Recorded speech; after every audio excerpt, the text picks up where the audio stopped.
Those who use the dark side are also bound to serve it. To understand this is to understand the underlying philosophy of the Sith. Bane sat motionless, eyes riveted on the avatar of a Dark Lord 3,000 years dead and gone. Revan's projected image winked out of existence, then slowly flickered back into view. The holocron was failing, dying. The material used to construct it, the crystal that channeled the energy of the Force to give the artifact life, was flawed. The more Bane used it, the less stable it became.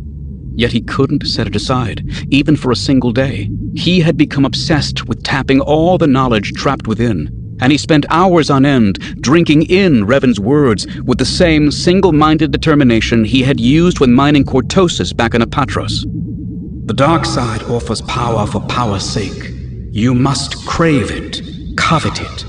You must seek power above all else, with no reservation or hesitation. These words rang especially true for Bane, as if the pre-programmed personality of his virtual master sensed it was nearing its end and had tailored its last lessons especially for him. The Force will change you. It will transform you. Some fear this change. The teachings of the Jedi are focused on fighting and controlling this transformation. That is why those who serve the light are limited in what they can accomplish. True power can come only to those who embrace the transformation. There can be no compromise. Mercy, compassion, loyalty, all these things will prevent you from claiming what is rightfully yours.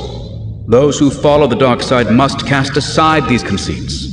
Those who do not, those who try to walk the path of moderation will fail, dragged down by their own weakness.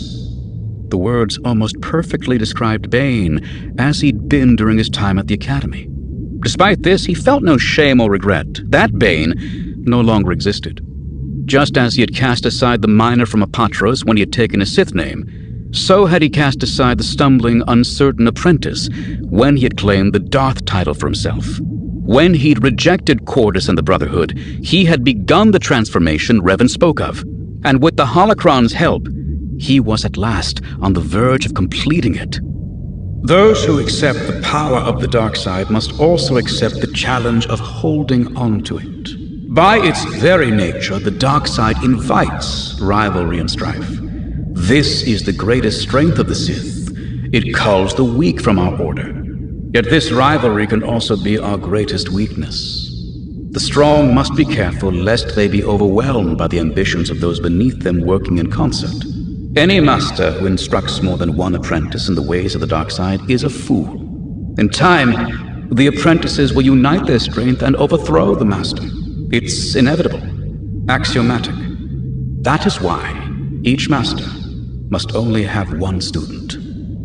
Bane didn't respond, but his lip instinctively curled up in disgust as he remembered his instruction at the Academy. Cordus and the others had passed the apprentices around from class to class as if they were children in school, instead of heirs to the legacy of the Sith. Was it any wonder he had struggled to reach his full potential in such a flawed system? This is also the reason there can be only one Dark Lord. The Sith must be ruled by a single leader, the very embodiment of the strength and power of the dark side. If the leader grows weak, another must rise to seize the mantle. The strong rule, the weak are meant to serve. This is the way it must be.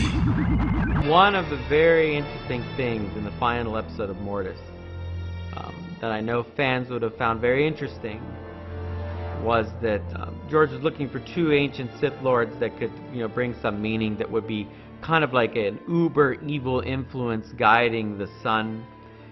And this was Darth Bane and Darth Revan, both of who existed in the EU. So it was going to be a big deal to bring these kind of legendary Sith Lords into Clone Wars, and thus, into the world of the George Lucas Star Wars story. We designed them. They are in the Clone Wars style. We modeled them in the Clone Wars style, and we shot the scene in the episode. The scene exists, but it never made it into animation. It only existed in layout.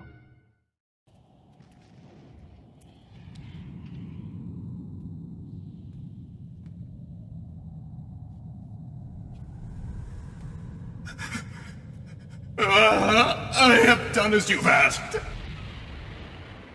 Why do you weep like a child? You told me that I would be free. You told me that all would be right. And it is. Then why do I feel such pain? Because you have not embraced your resentment. Who are you? You must answer me this time. We are those who have come before. Those who were betrayed. Those who hate. We are the wielders of the dark side. What do you want from me? We stand before you, disciples of the dark side, intent on its supremacy. It has been foreseen that one lives who will control the universe.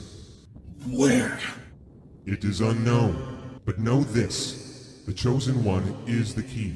He who controls Skywalker will control everything. We tell you this to guarantee your success. I was very apprehensive of this scene, as cool as it was, because of the implication of it, which is that these Sith Lords could separate themselves from the Force and somehow talk to the Son. That seems like a big deal. You know, about the time after we had shot it and we sent the reel to George, George watches it, you know, and he loved it. It was great. But eventually I got a call from George, and he said, you know, I've been really thinking about this, and we should take that scene out with the Sith Lords. And as, you know, as disappointing as it was in a way, I guess, because it would have been cool to have those characters appear in Clone Wars, it was absolutely the right thing to do, because they just can't exist in that form. They can't exist in that way.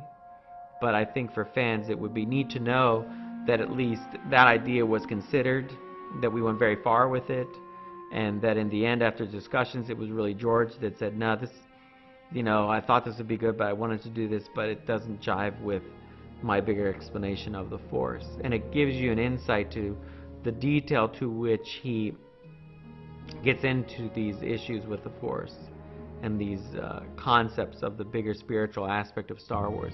He's very involved in them, and to be honest, the writers and I feel very strongly when we're bringing these type of episodes to screen that, I mean, George has to be more involved than normal, because we have to get this stuff right. Of everything we do, you know, we have to get this stuff right, because this is the Force. This is the whole ballgame.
Might be to replace the Order of the Sith with a single, all-powerful Dark Lord, no other masters, no apprentices, just one vessel to contain all the knowledge and power of the dark side. But he had quickly dismissed the idea.